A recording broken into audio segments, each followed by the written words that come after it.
और झारखंड अब नक्सल मुक्त होने की कगार पर है। एक कदम और झारखंड नक्सल मुक्त हो जाएगा। अब गिनती के 2-3 नक्सली बचे हैं।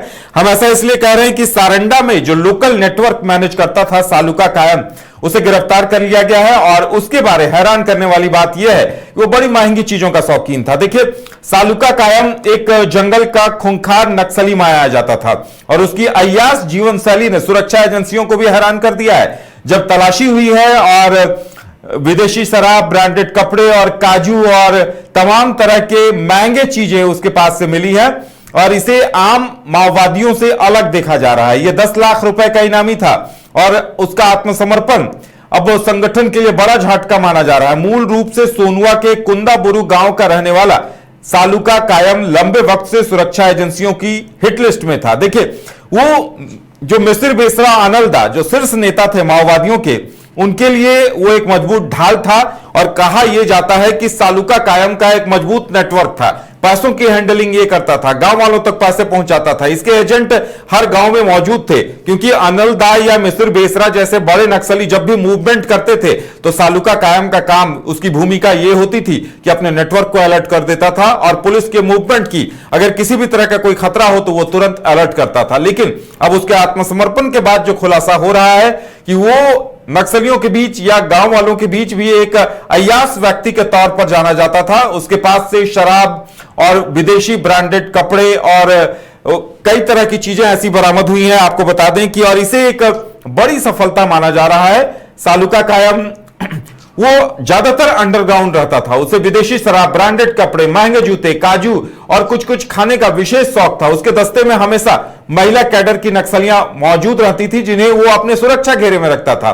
अब देखिए, जो जानकारी सामने आ रही है कि 9 सदस्यीय दस्ते में से मात्र 3 बच गए हैं। उसके 4 साथियों ने सुरक्षा बलों के बढ़ते दबाव के कारण साथ छोड़ दिया था और सबसे बड़ी बात यह है कि पुलिस की घेराबंदी में सालुका कायम कई बार बचकर निकल गया था। लेकिन अब सालुका कायम ने पुलिस की बढ़ती दबिश को देखकर आत्मसमर्पण कर दिया है और उसके साथ 2 महिला नक्सलियों सालुका के साथ पिंकी और एक इनामी कोदो मुनि ने भी सरेंडर किया है। देखिए, मिसिर बेसरा की गिरफ्तारी के बाद से ही सालुका कायम काफी तनाव में था। बताया जा रहा है कि उसका एक जो छुपने का उसका जो सेल्फ कॉन्फिडेंस था वो पूरी तरह से खत्म हो गया था। उसे लग रहा था कि किसी भी दिन वो सुरक्षा बलों की गोलियों का शिकार हो सकता है और इस वजह से उसने आत्मसमर्पण कर दिया है। वो भी 10 लाख का इनामी था और इसके साथ ही अब माना जा रहा है कि सारंडा के जंगल में, चाईबासा के जंगल में जो एक मजबूत नेटवर्क वाला नक्सली था सालुका कायम, उसे भी सुरक्षा बलों ने आत्मसमर्पण करा लिया है। तो ऐसे में अब माना जा सकता है कि सारंडा लगभग नक्सल मुक्त हो गया। अब महज गिनती के 2-4 नक्सली बचे हुए हैं और उन्हें लेकर कहा जा सकता है कि जल्द ही पूरी तरह से यह इलाका नक्सल मुक्त हो जाएगा क्योंकि 96 कांडों का आरोपी था यह सालुका। सरकारी संपत्ति को नुकसान पहुंचाने, हथियारबंद मुठभेड़ों, विस्फोटक लगाने जैसे गंभीर आरोप इस पर दर्ज थे। और देखिए, 1 मार्च 2026 को मनोहरपुर में सुरक्षा बलों और माओवादियों के बीच मुठभेड़ जो हुई थी उसमें कई सुरक्षाकर्मी घायल हुए थे। भारी मात्रा में कारतूस और अन्य चीजें भी मिली थी। तो उसमें सालुका कायम का मुख्य भूमिका माना जा रहा है और ग्रामीणों की हत्या का आरोप भी है।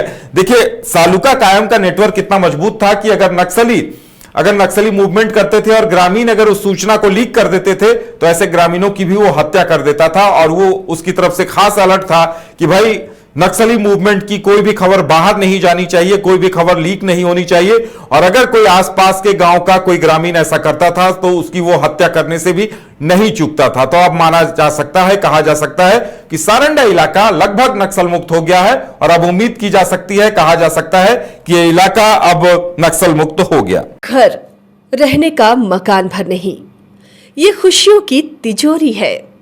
दरवाजे पर दस्तक देता पड़ोस, खिड़कियों से उमड़ आता आसमां, तारों में उलझी ऐसी न जाने कितनी दास्तां। कहती हैं चले डायमंड सिटी, एक सफर हम सफर के साथ अपने घर तक। Diamond city, life long bonding, 500 से ज्यादा खुशहाल डायमंड परिवार। जल्दी करें, सिर्फ 200 फ्लैट बाकी। आज ही बुक करें अपना आशियाना।